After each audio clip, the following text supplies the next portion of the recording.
दोस्तों नमस्कार।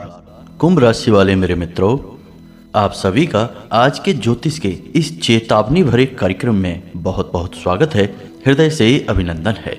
माता रानी आपकी हर मनोकामना पूरी करें और आपके जीवन से हर एक कष्ट को समाप्त कर दे, ऐसी हम माई से कामना करते हैं। दोस्तों, हम आपको बता दें कि अप्रैल का यह महीना आपके लिए बेहद ही खास है। इस महीने में आपके लिए बहुत बड़ी बड़ी खुशखबरियां हैं, बहुत ही लाभ हैं। आप इस महीने में वह सब हासिल कर पाएंगे जो अब तक आपके लिए केवल सपना ही था।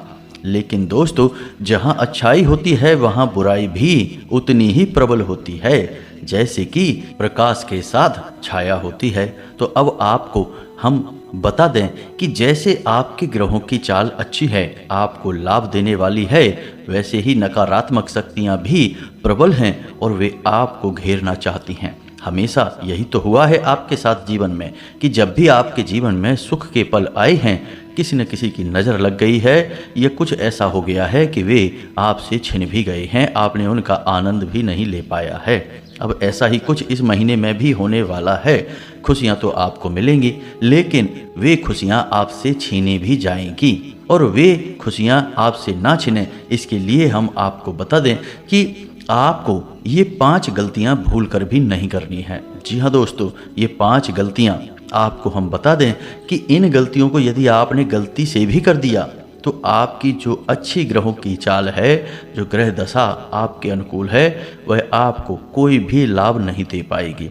और 5 में से यदि आपने एक भी गलती कर दी तब भी आपको उतना ही नुकसान होगा जितना कि सभी गलतियों को करने के समान। कहने का मतलब यह है कि आपको इन गलतियों को भूल कर भी नहीं करना है। अब आपने पहले भी कई बार इन गलतियों को दोहराया है, शायद इसी वजह से आपके जीवन में बार बार कष्ट आते रहे हैं, परेशानियां आती रही हैं। दोस्तों, हम आपको बता दें कि इस वीडियो को आप बिल्कुल भी हल्के में मत लेना, क्योंकि जो भी बातें हम आगे आपको बताने जा रहे हैं वे केवल और केवल आपके जीवन से जुड़ी हुई हैं और आपके भाग्य उन्नति के लिए बेहद आवश्यक हैं। दोस्तों, याद रखना कि भगवान तो सबको देना चाहते हैं, लेकिन लेने की पात्रता सबके अंदर नहीं होती है। यदि आप झोली ही नहीं फैलाएंगे, भगवान का स्वागत और सत्कार नहीं करेंगे, मन में भाव नहीं रखेंगे, तो भगवान आपको जो देंगे भी वह भी आपके हाथों से फिसल जाएगा। इसलिए आपको अपने जीवन का माहौल सही करना होगा, अनुकूल बनाना होगा, ताकि भगवान ने जो ग्रह दशा बनाई है उसका आपको पूरा लाभ प्राप्त हो सके। दोस्तों, यह कोई साधारण वीडियो नहीं है। इस वीडियो में बताई गई बातों को बिल्कुल भी हल्के में मत लेना। हम केवल और केवल आपके जीवन की, आपकी समस्याओं और उनके समाधान की बातें कर रहे हैं। यदि आप ही इस वीडियो को नहीं देखेंगे तो फिर कौन देखेगा? आपके जीवन को बदलने का बीड़ा आप नहीं उठाएंगे तो कौन उठाएगा? यहाँ किसी को किसी की नहीं पड़ी है दोस्तों, सब अपने अपने में मगन हैं। चाहे आपके जीवन में दुख हो चाहे सुख हो, लोग आपके सामने थोड़ी बहुत दिखावेबाजी अवश्य कर सकते हैं, लेकिन जैसे ही चेहरा घूमा और आपकी तरफ पीठ हुई, लोग तो भूल भी जाते हैं कि आपके जीवन में क्या कष्ट है, क्या परेशानियां हैं। अपनी तकलीफ खुद ही सहनी पड़ती है, उसका समाधान भी खुद ही निकालना पड़ता है। इसीलिए हम आपसे कह रहे हैं कि इस वीडियो को आप पूरा देखना। इस वीडियो में हमने आपके द्वारा की जाने वाली, लगातार की जाने वाली बड़ी 5 गलतियों के बारे में बताया है। उन्हें आप इस महीने बिल्कुल मत करना। और इस सब से कहीं बढ़कर दोस्तों, हमने कुछ बेहद ही गुप्त और बेहद ही जरूरी बातों के बारे में भी आपको इस वीडियो में बताया है। उन्हें भी आप जान लेंगे तो यह बिल्कुल वैसा ही होगा जैसे कि तनख्वाह मिलते ही बोनस भी मिल गया, यानी आम के आम और गुठलियों के भी दाम। तो चलिए दोस्तों, आज के इस बेहद ही महत्वपूर्ण, ज्ञानवर्धक और जीवन को बदल देने वाले महान वीडियो की शुरुआत करते हैं। लेकिन इससे पहले हम माई के लिए अपना भाव प्रकट करेंगे और कमेंट बॉक्स में जय माँ भद्रकाली कृपा करो ऐसा लिखेंगे। 1 बार नहीं 3 बार लिखेंगे। साथ ही साथ अपना नाम, अपना स्थान और अपनी समस्या, जो आपके जीवन में विकट समस्या है, उसे लिखकर कमेंट बॉक्स में भेज दें। हम शनिवार के सर्व मनोकामना पूर्ति हवन में आपके नाम से आहुतियां कराएंगे और आपके नाम की अर्जी माई के दिव्य दरबार में भी लगा देंगे।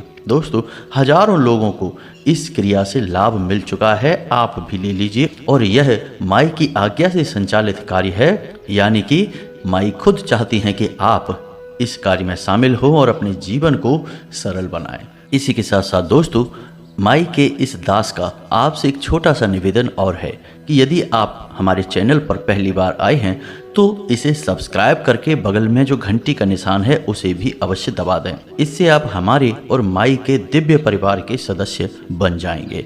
फिर जो भी पूजा पाठ अनुष्ठान हमारे द्वारा किया जाएगा माई की सेवा में, उसका कुछ न कुछ अंश आपको भी मिलेगा, यानी कि आप परिवार के सदस्य हो जाएंगे तो आपका हित सर्वोपरि हो जाएगा। तो चलिए जल्दी से चैनल को सब्सक्राइब करिए और आगे बढ़ते हैं। दोस्तों, इंसान गलतियों का पुतला है। कोई कितना भी संभल कर चले, सतर्क होकर चले, तब भी कहीं ना कहीं गलती हो ही जाती है। अब इन गलतियों से छुटकारा पाने का एकमात्र तरीका ज्ञान है। आपके पास जितना अधिक ज्ञान होगा आप उतनी ही कम गलतियां करेंगे। गलती तो अवश्य करेंगे ही। अब यदि आपने गलती कर भी दी है तो उस गलती का पश्चाताप और उस गलती की भरपाई भी करना आपकी जिम्मेदारी है, यानी कुछ ऐसे कार्य करके हम गलती की भरपाई कर लेते हैं। तो वीडियो के अंत में दोस्तों हम आपको एक ऐसे महाशक्तिशाली उपाय के बारे में भी बताएंगे जिससे यदि अनजाने में आपसे कोई गलती हो जाती है तो आप उसका पश्चाताप कर सकते हैं, उसकी भरपाई हो सकती है। जी हाँ दोस्तों, ज्ञान प्राप्त करने में आप बिल्कुल भी पीछे ना हटें। जो बातें हम आपको बताने जा रहे हैं उन बातों को अच्छी तरह से समझ लें। वीडियो पूरा देखें, अंत तक वीडियो में बने रहें। दोस्तों, एक बार की बात है कि एक बहुत बड़े राजा थे। शिकार करते करते जंगल में भटक गए तो फिर भूख प्यास के मारे उनका बुरा हाल हो गया। उन्होंने देखा कि पास ही 3 छोटे बच्चे शायद जानवर चराने आए होंगे, वहीं खेल रहे हैं और कोई आबादी नहीं है। तो राजा का बुरा हाल देखकर वो बच्चे उनकी तरफ दौड़े और उन बच्चों ने जो भी उनके पास भोजन था, पानी था, उन्हें पीने के लिए दिया, खाने के लिए दिया। अब राजा संतुष्ट हो गए। राजा बहुत प्रसन्न हुए तो उन्होंने कहा कि चलो, तुमने एक राजा की मदद की है, अब तुम्हारी इच्छा पूरी करने का समय आ गया, मांग लो जो भी मांगना चाहते हो। अब तीनों बच्चे गरीब थे तो उन्होंने अपनी ज़रूरतों के अनुसार चीज़ें मांगना शुरू किया, क्योंकि उन्होंने सोचा कि यह बहुत बड़ा मौका मिल गया है, चलो इसका लाभ ले लेते हैं। तो पहले बच्चे ने कभी भी बड़ा घर नहीं देखा था, दूसरों के देखे थे लेकिन खुद झोपड़ी में रहता था। तो उसने राजा से कहा कि महाराज, मुझे बहुत बड़ा महल चाहिए, मैं एक झोपड़ी में रहता हूँ और मेरा सपना है कि मैं किसी बड़े महल में रहूँ। राजा ने कहा ठीक है, तुम्हें बड़ा महल मिल जाएगा। इसी प्रकार दोस्तों, दूसरा लड़का बहुत गरीब था, बेचारे को खाना पीना भी अच्छी तरह से नसीब नहीं होता था।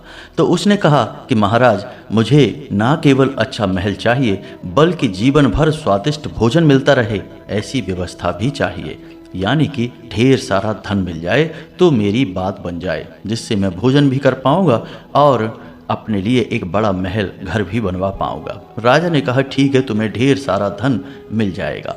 अब तीसरे का नंबर आया तो तीसरे लड़के ने कहा कि महाराज, ना तो मुझे महल चाहिए और ना ही मुझे धन चाहिए, मैं बहुत गरीब हूँ और मैं पढ़ाई नहीं कर सकता हूँ, ज्ञान हासिल नहीं कर सकता हूँ, मेरे माता पिता मेरी पढ़ाई का भार सहन नहीं कर सकते हैं, इसलिए मेरी कुछ ऐसी व्यवस्था आप करिए कि मैं ज्ञान हासिल कर सकूँ, पढ़ सकूँ।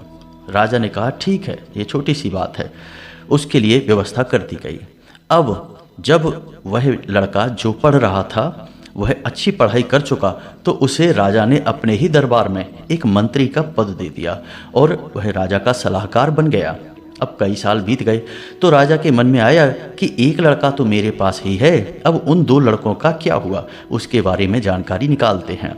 तो उनको ढूंढने के लिए लोग भेजे गए। दोनों लड़के मिल गए। दोनों की हालत बहुत बुरी थी, दोनों बड़ी बुरी स्थिति में रह रहे थे, गरीब हो चुके थे, कंगाल हो चुके थे। दोनों को राजा के पास लाया गया। राजा ने कहा कि ये तुम्हारा हाल कैसे हुआ? तो एक लड़के ने, जिसने बड़ा महल मांगा था, उसने कहा कि महाराज, आपने मेरे लिए महल तो बनवा दिया था, लेकिन एक दिन अचानक बहुत बड़ी बाढ़ आई और वह पूरा महल उस बाढ़ में तहस नहस हो गया, बर्बाद हो गया, टूट फूट गया और मैं फिर से झोपड़ी में आ गया। राजा ने कहा ठीक है। अब दूसरे लड़के से पूछा कि तुम्हें तो बहुत सारा धन मिला था, तो तुमने उसका क्या किया? तो दूसरे लड़के ने कहा कि महाराज आपने मुझे धन दे तो दिया, लेकिन उस धन को संभालने की बुद्धि मेरे पास नहीं थी, तो मैंने बिना सोचे समझे पैसे को खर्च करना शुरू कर दिया।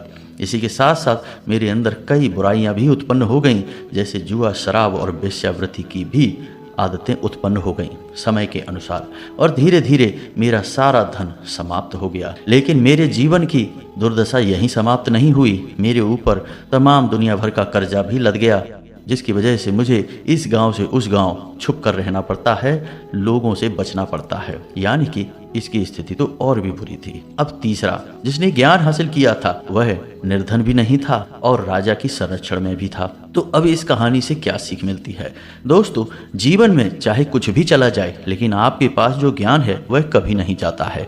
तो ज्ञान का महत्व तो हमेशा समझना चाहिए, और ज्ञान ही एक ऐसा मार्ग है जो आपको बड़ी भयंकर गलतियों को करने से रोक सकता है। उम्मीद है आप समझ गए होंगे कि इस कहानी को सुनाने का हमारा क्या मकसद है।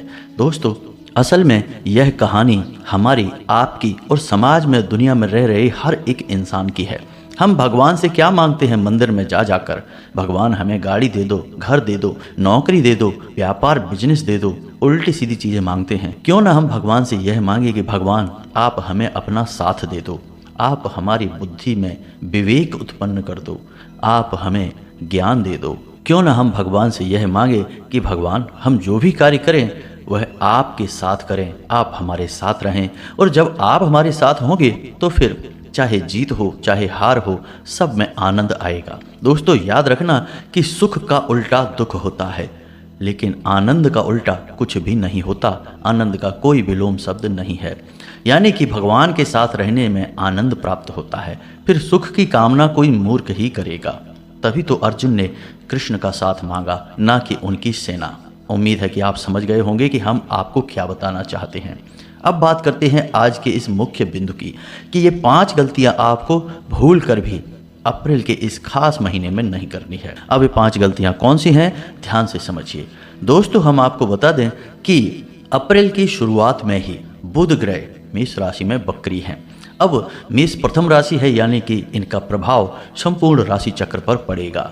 तो बुध वाणी के देवता हैं, बुद्धि के देवता हैं और मनः स्थिति के देवता हैं। तो अब ऐसे में क्या होगा कि अप्रैल महीने की शुरुआत में, यानी शुरुआत के 7 से 8 दिन या 10 दिन आपके मन में अजीबोगरीब ख्याल आएंगे, आपकी वाणी कटु हो जाएगी, आपको बात बात पर क्रोध आने लगेगा, चिढ़ होने लगेगी, जरा जरा सी बातों पर आप लोगों से नाराज होने लगेंगे, क्रोध में कुछ भी कहने लगेंगे। अब इससे होगा यह कि आपके अपने जो आपका हित चाहते हैं, शुभ चिंतक हैं, वे आपसे नाराज होने लगेंगे, लोगों का आपसे बात करना मुश्किल हो जाएगा। बात बात पर आप जब क्रोध करेंगे तो आपसे कोई कैसे बात कर पाएगा। इससे आपके काम जो बनने वाले होंगे वो भी बिगड़ने लगेंगे। इसी के साथ साथ दोस्तों, आपके आसपास नकारात्मक शक्तियां जो भी हैं वे आप पर हावी होने लगेंगी, और यदि आपने अपने ऊपर नियंत्रण नहीं किया, अपनी भावनाओं को अच्छी तरह से नहीं संभाला, तो ये नियंत्रण से बाहर हुई स्थितियां आपको जीवन भर परेशान करेंगी। यानी आपके हाथों से कुछ ऐसा कार्य हो जाएगा जो आपको लंबे समय तक तकलीफ देगा। तो आपको क्या करना चाहिए? आपको अपनी वाणी पर संयम रखना है। बेशक आपको क्रोध आ रहा हो, लेकिन आपको थोड़ा सा रुक जाना है। तुरंत मन में जो आया वो नहीं बोल देना है। दूसरा कि आपको स्थिति को सही तरीके से समझना होगा कि कौन सी बात कोई आपसे कह रहा है तो उसके पीछे क्या कारण है। सारी बातों का सही आकलन यदि आप करेंगे तो आपका बौद्धिक बल जाग जाएगा और राहु सक्रिय नहीं होगा। इससे आपकी भावनाएं विचलित नहीं होंगी और आप किसी से झगड़ा नहीं करेंगे, विवाद नहीं करेंगे। नहीं तो यदि आपने अपना विवेक खो दिया तो निश्चित तौर पर झगड़ा, विवाद, टेंशन, परेशानी और अनिद्रा, यानी कि अप्रैल के शुरुआत में आपको बहुत परेशानियों का सामना करना पड़ेगा। अब बात करते हैं दूसरी गलती की। आपको अप्रैल के इस महीने में दान देने का विशेष अवसर हासिल होगा। जी हाँ दोस्तों, कोई आपसे कुछ मांगेगा, यानी भिखारी भीख मांगेगा, चाहे वो आपसे खाना मांग सकता है, कपड़े मांग सकता है, या धन मांग सकता है, या कोई सामान मांग सकता है। आपको इस बात का ख्याल रखना है कि यह आपकी परीक्षा है। जी हाँ दोस्तों, क्योंकि महीने के अंत में शुक्र का विशेष गोचर हो रहा है जो आपको विशेष धन संपत्ति, रुपए पैसे की आवक को बढ़ाएगा। अब जब माता लक्ष्मी आपके पास आना चाहेंगी तो याद रखना कि बिना परीक्षा लिए दैवीय शक्तियाँ किसी पर भी प्रसन्न नहीं होती, कृपा नहीं करती हैं। तो परीक्षा सबसे पहले ली जाती है, तो यह आपकी परीक्षा होगी। याद रखना दोस्तों कि जब भी कोई भिखारी आपसे कुछ मांगने आए तो आप उसका भूल कर भी अपमान ना करें। जी हाँ दोस्तों, याद रखना कि इस संसार में सभी भिखारी ही तो हैं, सभी किसी न किसी से मांग रहे हैं और अंत में भगवान से मांग रहे हैं। तो कोई छोटा है कोई बड़ा है, लेकिन हैं सब भिखारी ही। तो भिखारियों को देखकर कभी भी हीन भावना से उन्हें नहीं देखना है और उनसे घृणा नहीं करनी है, उनका अपमान नहीं करना है। याद रखना कि जो भी इंसान भिखारियों का अपमान कर देता है वह लंबे समय तक पीड़ाएं भोगता है, माता लक्ष्मी का सीधे सीधे अपमान करता है। तो अब आपको दो बातों का ध्यान रखना है। आप जब भी जिस भी स्थिति में हैं, मानकर चलिए कि आप बाहर हैं और कुछ खा पी रहे हैं और आपसे कोई भोजन मांगता है, तो आप समझिए कि यह आपके लिए सुनहरा मौका है लाभ कमाने का, पुण्य कमाने का। आप उसे भरपेट भोजन कराइए, क्योंकि अन्न दान सबसे बड़ा दान होता है। इसी के साथ साथ कभी कभी आपसे कोई पैसे मांगता है भिखारी, 10 रुपये 20 रुपये, तो वो 20 रुपये मांगे तो उसे 40 देना, 10 मांगे तो उसे 20 देना, यानी कि इतना पैसा देना कि उसके चेहरे पर एक सुंदर सी मुस्कुराहट आ जाए और उसके मुख से आपके लिए दुआएं निकल जाएं। यदि आप ऐसा कर पाए तो निश्चित तौर पर पैसे रुपए को लेकर समस्या आपकी लंबे समय तक समाप्त हो जाएगी और माता लक्ष्मी आपसे बेहद प्रसन्न होंगी। जी हाँ दोस्तों, इसी प्रकार यदि कोई भिखारी आपके दरवाजे पर आए तो उसे सम्मान के साथ भोजन कराना और उसे थोड़ा बहुत धन देना। याद रखना दोस्तों, प्राचीन काल में राजा महाराजा दो ही चीज़ों का दान किया करते थे, अन्न का और धन का, और दो ही चीज़ें उनकी सबसे बड़ी ज़रूरत थी, यानी कि राज का चलाने के लिए धन और राजा के साथ रहने वाले लोगों को भोजन कराने के लिए, प्रजा के पोषण के लिए अन्न। यानी कि जो चीज़ें उन्हें सबसे अधिक चाहिए थी उन्हीं चीज़ों का वो दान करते थे। तो इसमें कौन सी चतुराई हुई? तो दोस्तों यह ब्रह्मांड का नियम है, खुद भगवान का नियम है कि जो इंसान जो भी देता है उसे वही वापस मिलने लगता है। यानी विद्या बांटने वाले के पास ज्ञान आता है और धन का दान करने वाले के पास धन आता है और अन्न का दान करने वाले के पास अन्न आता है। तो आपको यदि यह अवसर प्राप्त हो, जो कि निश्चित तौर पर इस महीने में होगा अवश्य, तो यह अवसर जब भी आपको प्राप्त हो, जितनी बार भी आपको प्राप्त हो, इसे आप बिल्कुल भी नहीं चूकना और अच्छी तरह से सामने वाले को संतुष्ट कर देना। इसके बाद आप देखेंगे कि आज आपने यदि किसी भिखारी को कुछ दान किया, मदद की, तो अगले 3 दिनों में ही आपको कोई बड़ी खुशखबरी सुनने को मिलेगी। जी हाँ दोस्तों, बात अवश्य ही छोटी सी है, लेकिन इसका महत्व बहुत बड़ा है। अब यहाँ पर कुछ कुतर्की और मूर्ख लोग यह भी कह सकते हैं कि इस तरह हम अपना पैसा लुटाएंगे तो हम खुद ही कंगाल हो जाएंगे। दोस्तों, क्या आपको लगता है कि पैसे आप कमा रहे हैं और जो पैसे आपने अपने पास रखे हैं वे आप स्वयं कमा रहे हैं या आपके पास स्वयं ही रखे हुए हैं? जी नहीं दोस्तों, पैसा कितना किसको देना है और कितना अमीर किसे बनाना है यह तय करता है स्वयं ब्रह्मांड यानी कि भगवान। मेहनत तो सभी कर रहे हैं, ऐसा नहीं है कि कोई काम चोरी कर रहा है, कोई मेहनत नहीं कर रहा है। ऐसा नहीं है कि सभी काम चोरी में लगे हुए हैं। पूरी दुनिया में हर इंसान अपने अपने स्तर पर मेहनत कर रहा है। लेकिन ऐसा क्यों होता है कि एक छोटी सी चाय की टपरी चलाने वाला अचानक से कुछ दिनों में करोड़पति बन जाता है और बड़े व्यापार का मालिक बन जाता है, जबकि उसके साथ वाले जहाँ के तहाँ पड़े रहते हैं? दोस्तों, इसे हम भाग्य का चमकना कहते हैं, लेकिन यह ईश्वर की कृपा से होता है। अब आप समझिए कि सारा खेल ऊर्जाओं का है। यदि आपने अपने आसपास की ऊर्जाओं को सकारात्मक बना लिया, अपने अनुकूल बना लिया, तो फिर आप चाहे छोटा कार्य करें, बड़ा कार्य करें, कम मेहनत करें, ज़्यादा मेहनत करें, आपको लाभ बड़े ही होंगे। जी हाँ दोस्तों, इसी वजह से छोटे छोटे काम करने वाले लोग कभी कभी अचानक बहुत बड़े हो जाते हैं। अब ऐसा नहीं है कि सभी छोटे काम करने वाले लोग बड़े हो जाएंगे, करोड़पति हो जाएंगे। वो तो जिनके ऊपर भगवान की कृपा होगी। और भगवान की कृपा कब होगी? जब आप सकारात्मक होंगे, आपके आसपास ऊर्जा का वातावरण सकारात्मक होगा। अब आप इस भ्रम को अपने दिमाग से निकाल दो कि आप पैसे कमा सकते हो। जी नहीं, पैसा जो नोट है, कागज या सिक्का है, वह उसका भौतिक स्वरूप है, लेकिन असली स्वरूप जो पैसे का है वह माता लक्ष्मी की ऊर्जा है, यानी कि अभौतिक ऊर्जा स्वरूप। जब तक आपके आसपास पैसे का अभौतिक ऊर्जा स्वरूप नहीं होगा, आप कितना ही पैसा कमाएं, बड़ी मुश्किल से तो आपके पास पैसा आएगा, और आ भी गया तो रुकेगा नहीं, अपने आप निकल जाएगा। रास्ता पहले से ही बनाकर आएगा। आपने 10,000 कमाए, 12,000 खर्च हो जाएंगे, 2,000 का कर्जा आपके ऊपर लद जाएगा। ऐसा इसीलिए है कि आप पैसे को कागज का नोट या फिर सिक्का समझकर उसे खींचने की कोशिश कर रहे हो, लेकिन ऐसा नहीं होता। पैसे का वास्तविक स्वरूप ऊर्जा स्वरूप है, जिसे हम माता लक्ष्मी कहते हैं। इसीलिए हम माता लक्ष्मी की पूजा करते हैं, ना कि कागज के नोटों की और सिक्कों की। इनकी हम कभी पूजा नहीं करते हैं, हम माँ लक्ष्मी की पूजा करते हैं। दोस्तों, बात थोड़ी सी गहरी है, समझने में शायद आपको मुश्किल हो रही हो, लेकिन यह जरूरी बहुत है। अन्यथा होगा यह कि आप कठोर परिश्रम करेंगे, बहुत मेहनत करेंगे, लेकिन आप जीवन भर गरीब और कंगाल ही बने रहेंगे, पैसे के लिए परेशान बने रहेंगे। दोस्तों, आप माता लक्ष्मी की शुद्ध सकारात्मक ऊर्जा को यदि अपनी ओर आकर्षित करना चाहते हैं तो इसका सबसे बड़ा तरीका दान है। आप नोट किसी को दान दे देंगे, 10 रुपये, 20 रुपये, 50 रुपये, वह कागज है, आपने किसी को दे दिया, माता लक्ष्मी नहीं दी हैं, लेकिन माता लक्ष्मी की सकारात्मक ऊर्जा आपके इस काम को देख रही है और वह आपसे प्रसन्न हो रही है।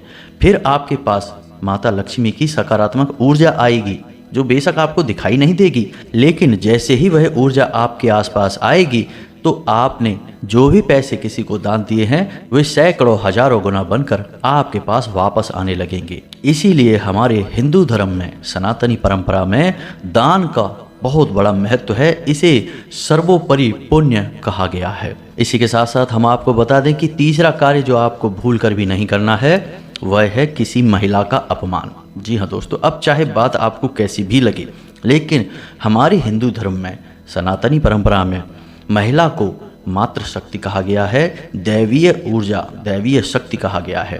अब चाहे औरत की जबान कितनी ही कड़वी हो, वह आपसे किसी भी प्रकार की बातें कर रही हो, आपको उकसाने की कोशिश कर रही हो, लेकिन आपको अपनी बुद्धि और विवेक से स्थिति का सही आकलन करना है और कुछ भी करना पड़े, लेकिन महिला का अपमान नहीं करना है। बस इसे आपको समझ जाना है। अब चौथी गलती जो आप हमेशा करते हैं दोस्तों, और इस बार भी करेंगे, कि जैसे ही आपके जीवन में खुशियाँ आईं, कुछ भी अच्छा हुआ, आपने कहना शुरू कर दिया, और जैसे ही आपने कहा वैसे ही आपने स्वयं को ही नज़र लगा दी।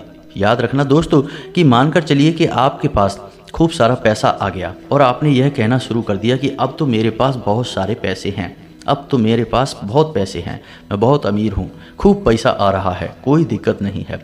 लेकिन जैसे ही आप यह कहते हैं तो राहु सक्रिय हो उठता है। जी हाँ दोस्तों, इसी को स्वयं का बंधन करना कहते हैं। और जब राहु आपका सक्रिय हो उठेगा तो वह कहेगा कि ठीक है, तुम बहुत खुश हो, अब हम देखते हैं तुम्हें कैसे खुशी प्राप्त होती है। और जिस कार्य के लिए राहु जाना जाता है वह करना शुरू कर देगा, यानी आपको मति भ्रम होगा, आपको गलत कार्यों की ओर आकर्षित करेगा, आपको विनाश की ओर ले जाएगा और धीरे धीरे आपका पैसा समाप्त हो जाएगा। आपने अक्सर देखा होगा कि जिन लोगों के पास ढेर सारा पैसा अचानक आ जाता है, बहुत सारी खुशियां अचानक आ जाती हैं, उन लोगों की हरकतें, उनकी कार्य करने के तरीके ऐसे हो जाते हैं कि वे स्वयं ही अपना विनाश कर लेते हैं। ऐसा क्यों होता है? क्योंकि उन्होंने अपना राहु सक्रिय कर लिया है गलती से। तो आपको यह नहीं करना है। अब पांचवा कार्य दोस्तों, जो कि आप अक्सर भूल जाते हैं और हमेशा इस गलती को दोहराते हैं, अपनी सेहत का ख्याल रखना। जी हाँ दोस्तों, याद रखना कि आप अपनी सेहत का यदि ख्याल नहीं करेंगे तो आप कोई भी लक्ष्य हासिल नहीं कर पाएंगे। किसी भी कार्य को पूरी मेहनत और लगन के साथ, मन तो होगा लेकिन शरीर साथ नहीं देगा तो कर नहीं पाएंगे। और कार्य करने के लिए, सिद्धि के लिए शरीर आवश्यक है। यह शरीर आपका वाहन है जिसकी आप सवारी कर रहे हैं और जीवन भर इस शरीर के साथ आपको रहना है, तो इसका ख्याल रखना भी आपकी जिम्मेदारी है। काम काज की उथल पुथल और भाग दौड़ में कहीं ऐसा ना हो कि आपका शरीर रोगी हो जाए, कमज़ोर हो जाए और फिर जब आपके पास सुख आए, सुविधाएं आए तो आप उनका लाभ ही ना ले पाएं। किसी बुद्धिमान इंसान ने हमसे एक बार कहा था कि लोग 40-45 की उम्र तक लगातार कठोर परिश्रम करते हैं, बिना खाए पिए, बिना शरीर का ध्यान किए, और खूब पैसा कमाते हैं, और उसके बाद फिर उसी पैसे को अपने ही इलाज पर खर्च करते रहते हैं। यानी कि तब तक कोई ना कोई बड़ी बीमारी शरीर को घेर लेती है और फिर एक के बाद दूसरी, दूसरी के बाद तीसरी बीमारियां आती जाती हैं, और वही पैसा जो उन्होंने उस उम्र तक कमाया था अपने ही इलाज में खर्च करने लगते हैं। तो दोस्तों आपको ऐसा नहीं करना है। पहला सुख है निर्मल काया, तो आपको अपनी काया का ख्याल रखना है, इसलिए अपने खान पान पर ध्यान दें। आप स्वाद के चक्कर में कभी कभी अपनी सेहत को भूल जाते हैं, तो ऐसा नहीं करना है। दूसरा, अपने जीवन में योग, प्राणायाम, कसरत और भगवान की भक्ति, इन्हें पूर्ण रूप से शामिल कर लीजिए। जी हाँ दोस्तों, आपका मन तो खूब करता है लेकिन आप नियमित नहीं हो पाते इन चीज़ों में, तो अब आप नियमित हो जाइए, तभी आपको कुछ बड़ा हासिल हो पाएगा। इंग्लिश की एक बहुत मशहूर कहावत है, a healthy mind lies in a healthy body. जी हाँ दोस्तों, स्वस्थ शरीर में ही स्वस्थ दिमाग रहता है और स्वस्थ दिमाग से ही खुशियाँ हासिल की जा सकती हैं और फिर उसी स्वस्थ शरीर से उन खुशियों को भोगा जा सकता है। तो दोस्तों, अपने बारे में बिल्कुल भी लापरवाही ना करें, आप सर्वोपरि हैं, अपना ख्याल रखें।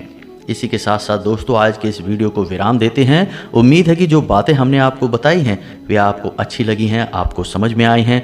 यदि हमारा प्रयास अच्छा लगा तो वीडियो को लाइक अवश्य करें और कमेंट में पूरे भक्तिभाव के साथ जय माँ भद्रकाली कृपा करो अवश्य लिखें। एक बार नहीं 3 बार लिखना।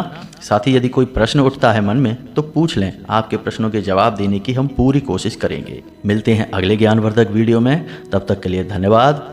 जय माता की।